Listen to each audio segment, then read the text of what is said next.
Bonjour, je suis Monsieur Foaling Loé René.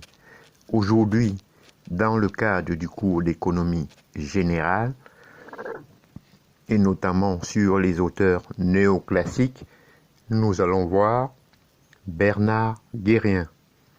En effet, Bernard Guérien est un économiste franco-argentin, docteur en mathématiques et docteur en sciences économiques, maître de conférences à l'université Paris 1, Panthéon-Sorbonne.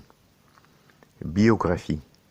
Il obtient un doctorat de 3e cycle en mathématiques, statistiques, option économétrie à la faculté des sciences de Paris sur le sujet recherche d'une typologie des quartiers et des activités économiques.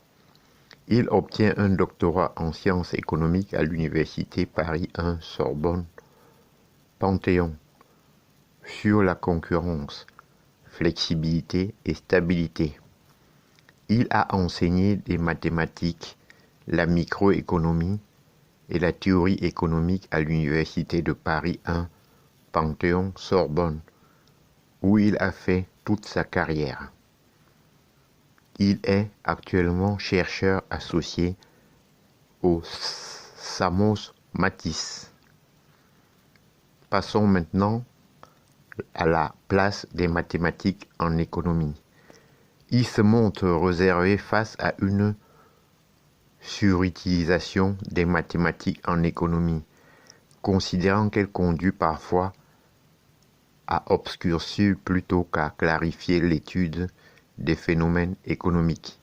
Il estime que beaucoup trop de temps est passé, notamment dans l'enseignement, à l'étude du modèle de concurrence parfaite, pilier de la théorie néoclassique, qui représente une société extrêmement centralisée et soumise à des règles strictes, qui n'a rien à voir avec les économies de marché, telles que nous les connaissons.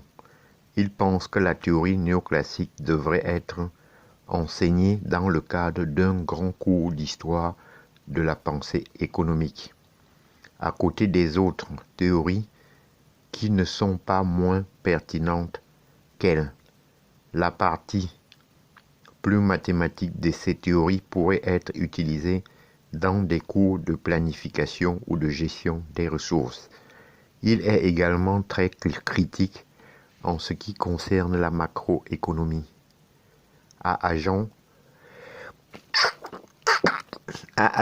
représentatif, dont les prémices lui semblent absurdes. Auteur d'un ouvrage sur la théorie des jeux, Éditions Economica, qui a connu 4 éditions et un tirage important. Il s'insurge contre ceux qui parlent des applications de cette théorie, qui n'est en fait qu'une collection sans fin d'histoire. Voyons maintenant l'autisme économie. Il a activement participé à la rédaction des textes sur ces questions qui sont publiés dans le site du mouvement des étudiants pour la réforme de l'enseignement de l'économie. La crise de 2008 lui a donné l'occasion de rappeler la supériorité de la vision circuitiste de l'économie sur celle en étoile centralisée de l'équilibre général.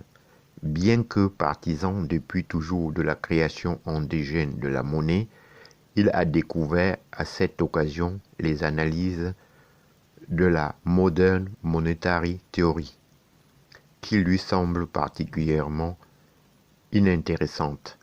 J'en ai terminé et je vous en remercie.